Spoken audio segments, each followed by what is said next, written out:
Welcome to the Build Insight podcast. Real people, real insights. Step into the world of innovative construction, one conversation at a time. All right, guys, welcome back to part 2 of our conversation with Luke Davies of Davies Construction, future builder and Align Architecture. If you missed part 1, make sure you head back to last week's episode and get all those insights. Otherwise, stay tuned as we wrap it up. So, mate, as we've been through, you're wearing a few hats already. And then as people can see in the highlights of this episode, you've just recently released a book, Becoming an Author, Dream Home. Do you want to take us through that, mate? What was the inspiration to sit down and go, I need to put this on paper and let people read about it? Yeah, it was a hell of a journey. For someone that hated English and dyslexic and doesn't like to read, and then to go out and decide to write a book. But it was an amazing experience. I suppose the inspiration, again, I don't know where the need to write a book come from, the spark originally. But I did a course up in Sydney called Key Person of Influence, and a part of that course was to publish content and sort of build trust and credibility and build your own personal brand. The concept behind that is if you could build your personal brand, it doesn't matter sort of what company you're involved in, that sort of brand sort of rubs off. And if you're that key person of influence in the industry, which is what we've achieved, then you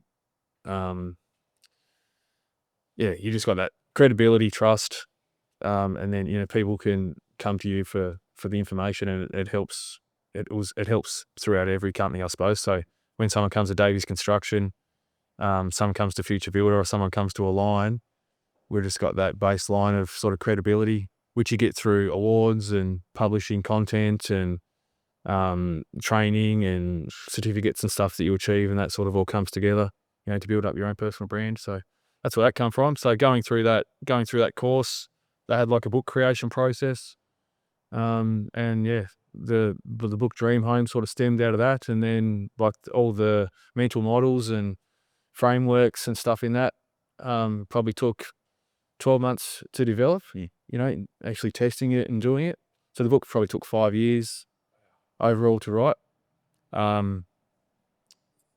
Because my focus was stretched and I was doing lots of other stuff, I'd only get to it every few months to, do a couple of days work. And then I wrote it too long as well. So it ended up being like, I had to cut 20,000 words out of it, which is like when you've written something and you've got it all how you think you want it, then to go back and like cut stuff. Yeah. It's like, that's super hard. So then like reading through it like 5 times and cutting things out. A couple of pages. Yeah, it's more than just a couple of pages. When you were going through those stages on working on the book, how were you doing it? Were you just like writing notes on your iPad, or you were physically writing? I just had like big sheets of paper. Yeah. That I'd just sketch models, sketch ideas and sketch concepts, and like visual thinking. And then in terms of all the ideas, I used like this card process. So I had like pink and blue and yellow and white cards. So you'd write down a story on a certain color. You'd write down a quote on a certain color. You'd write down like a topic that you wanted to cover. Yeah. And then you'd sort of have them laid out in a massive table, and then you'd sort of organize them into themes that sort of went with each other. Yeah. And that's how I organize the chapters. So there's a process behind it. So I think anybody could probably write a book. It's just getting all your thoughts written down onto these colored little cards, because each color's got a meaning. And you can do that over. I was carrying those cards around with me for ages, and I'd just like write an idea down. Yeah. And then I had a couple of sessions where I'd put them all over the kitchen table. They're on the kitchen table there for probably a month. Was eating tea off them and moving cards around and talking about it as a family. And I'd be testing ideas with the wife and talking about stuff.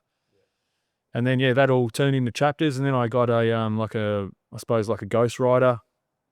And I sort of had all the concepts there, and then she worked with me to turn it into the book. Yeah, so we'd have some interview sessions, and before ChatGPT and Gemini and all these AI tools are out.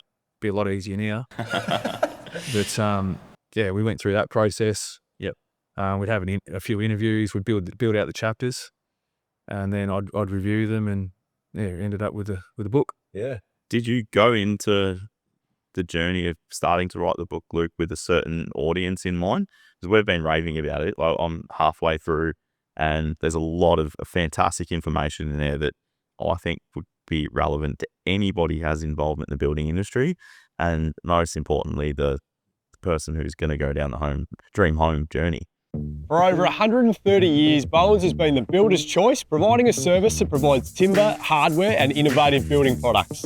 And now we're helping you further with this wonderful partnership. We're proud to announce Bowen's as our new premier sponsor, bringing you more of the insights that you love.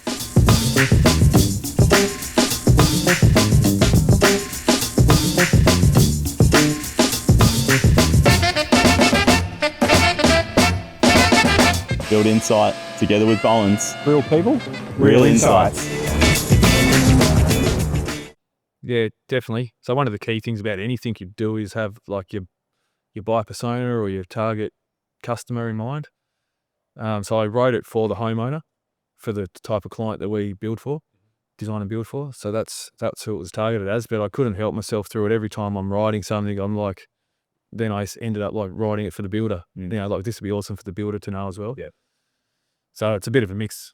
So it's a really good tool. Adam from VO Building sent me a photo the other day. He'd highlighted lots of stuff in the book and earmarked a lot of pages and actually give it to their client in the meeting. He said, read this chapter and read that chapter.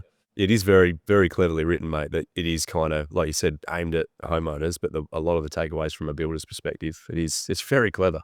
Yeah, so I think if a builder reads it and a designer reads it and the homeowner reads it and hopefully brings everyone together on the same page, that's the core idea behind it. I think Luke made a good point. We were talking about, he's like, reading it makes me want to just go design a new home and build a new home. Yeah. They're in the industry. Yeah. And there's things in there you're reading. It's just it's some of the basic stuff that we all know about. It could be, topography of the land and then thinking about the drainage that we all know about, but just to kind of put it all out there, a lot of that is education that probably gets failed to talk to the clients before they go down a contract stage. They don't really understand what's involved with the lines on the paper.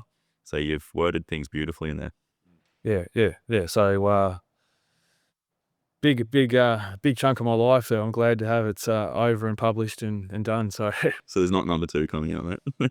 there's not a number 2 there. There'll be a number 2. The next one I'm sort of going to work on is a business book. Great. Yeah, so that'll be the next one. The thing that will accompany that is a journal. Yeah. So it's made. I'm just getting the printing samples at the moment. So all the tools, your needs and wants list and your love and frustration list and all your notes per room, checklists will all be in the journal. So there'll be an actual workbook that goes along with it as well, which I think if a homeowner buys and reads the book and gets the journal, and they've done all this sort of pre-work before they go and meet their team, it'll just make it a lot easier, going forward with the process. So the book's sort of designed for that planning phase. There's 3 main phases. You got your planning phase, you got your design, pre-construction and construction. So just some tools for the planning phase. And that journal's available on your website at the moment as a downloadable link? No, not at the moment. It's a pre-order at the moment. But I'll probably get the digital version up soon for people to be able to download. Yeah. Hopefully by the time this comes out, it might be ready to go. Hope so. Yeah. No, I know I'm going to grab some extra copies, mate, because we're going to hand them out to future clients. Yeah. That's fantastic. What are some of the biggest misconceptions you see, I suppose, Luke, from a homeowner about wanting to design or build their dream home? So if they're talking about their dream home space, I think it's like probably thinking they can just go to any random builder and designer. We've really got to have a specialised team to get the end result that you need. Like we spend so many hundreds of hours training ourselves and training our team and putting in systems and processes to be able to deliver these dream homes and these, high quality, high performance homes. So I think they just don't understand that misconception that I can just go to any Joe Blow builder and I'm going to get the result I need. And same with designers. Like I'm a massive believer of getting the right architect or designer on board. As well. So you just need that team to mesh. I think is a big one probably, and then the decisions they need to make.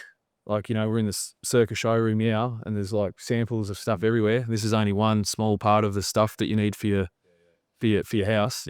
And there's just the thousands of decisions that they don't understand when they go into the process. And if they don't use an architecture firm that has interior design or that type of stuff, and they're left to make all these decisions themselves, they just, I think, get a bit overwhelmed or don't understand the complexities involved in doing that. So that's probably two of the main things that I think people don't understand. Yeah. And just the time frame and the time commitment. Yeah. Dino, so I rocked up to site last week, got scratched bench tops, paint all over the windows. Let me guess, Lukey. No good?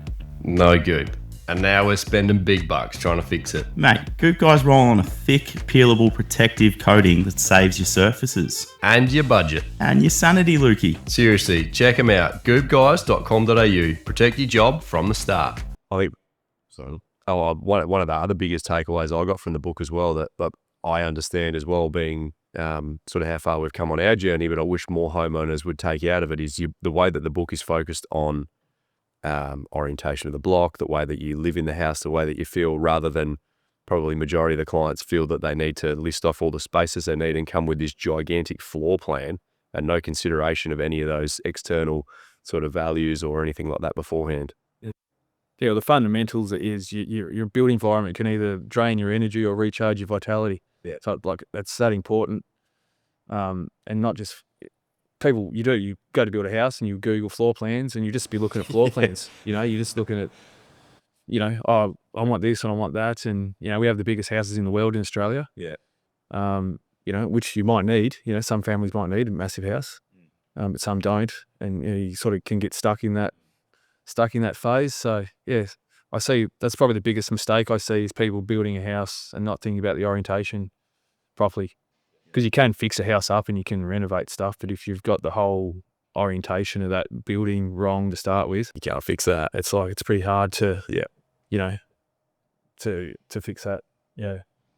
Touched on it before, Luke. Like obviously, we'll wrap up shortly, but you're balancing a lot on your plate. And your personal health on your journey and the growth there for yourself. What are some things that you're focused on? On top of that, you're a husband and a dad and have a personal life as well, mate. So yeah, what are some things that you really focus on for yourself? Number one would be my health. Like I said before, if you don't have your health, you're pretty hopeless. You can't do anything. You can't support your family and your businesses.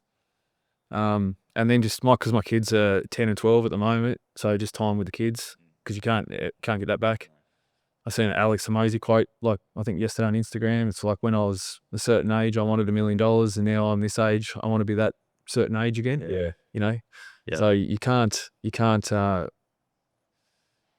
sort of waste your time, I suppose, when it comes to spending time with your family. Yeah. So I prioritize family holidays, and I come away for days like this where I'm away from the family for a few days, but it just makes me super grateful because I miss them now. Yeah. And then when I get back to see them, like the kids run and jump up into your arms, and you really enjoy, love to see, and then my wife, I get to see my wife, and I think just prioritizing family, and then just helping my my team grow. Yeah. Growing leadership skills, really working on the psychology. 80% of success in a leader's psychology and 20% strategy. So just working on those leadership skills, my own skills, still growing them, and then just growing leaders sort of around me as well is where I sort of try and spend time. I'm curious to dive into that a little bit, mate, because obviously with your different business ventures, there's obviously a lot of moving parts, so many different people. How do you maintain a good culture and continue development for all of those individual team members as well?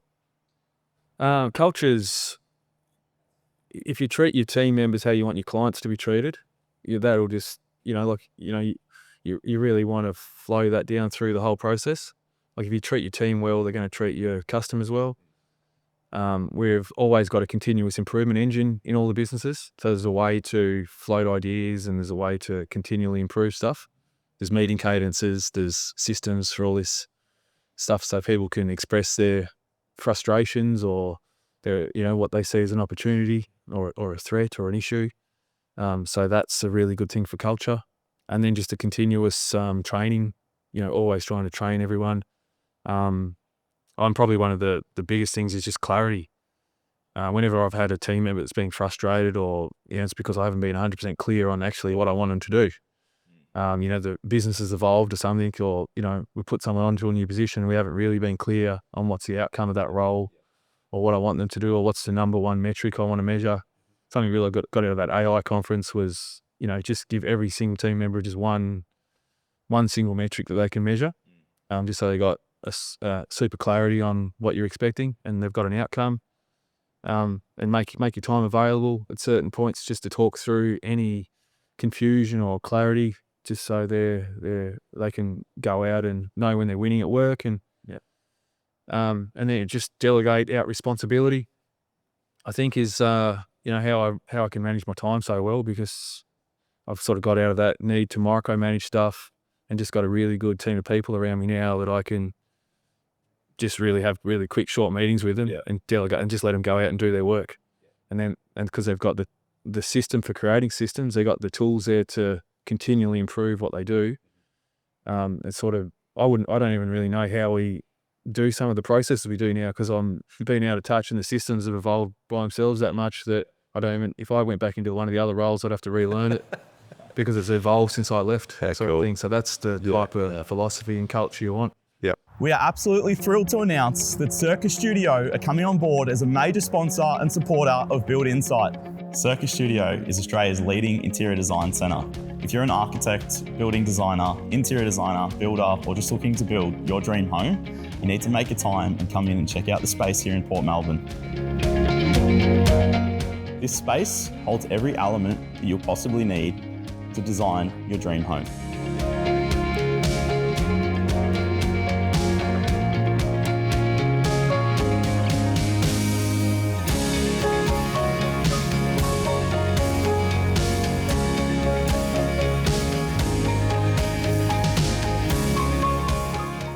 That's amazing, because just because we're in the driver's seat, it doesn't mean we're necessarily the best person to be driving each task. So Definitely not. Put trust into people and delegate things out. That's a really powerful one. But Luke, I think we could keep talking all day, mate, to be honest, because there's a lot of topics that we could keep going into. But before we wrap up, mate, we have a little section, a rapid fire section.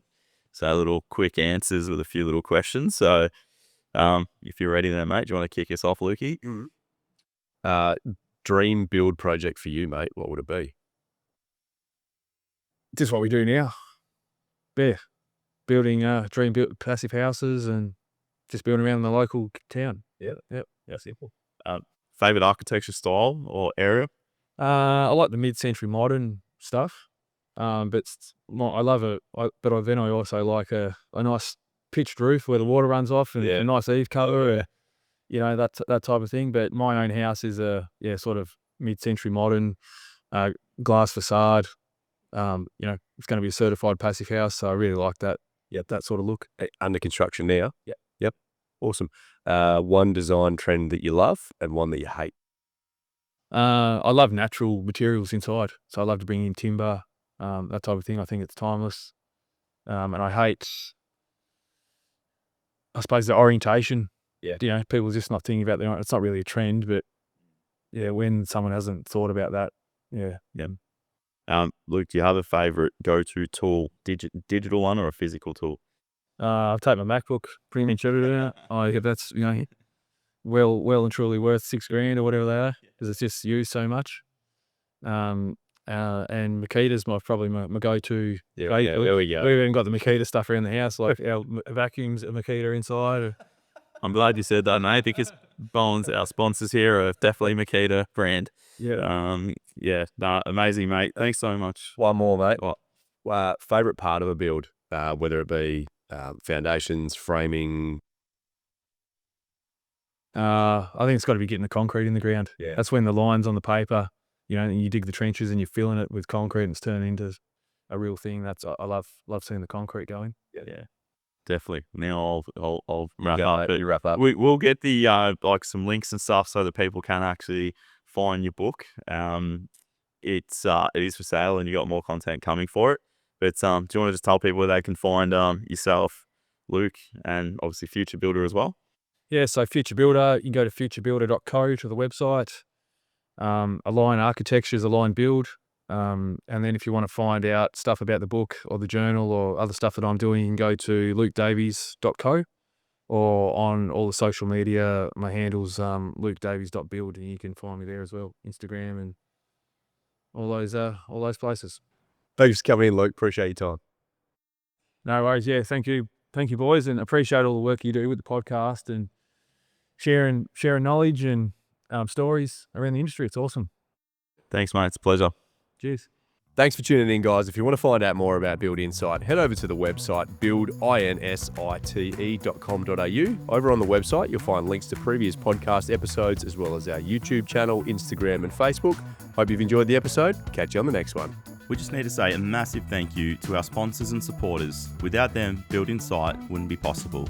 So to Bowens, Circus Studio, Wonderbuild, Goop Guys, Calorie Building and Backman Builders, thank you very much. We look forward to seeing you again next week.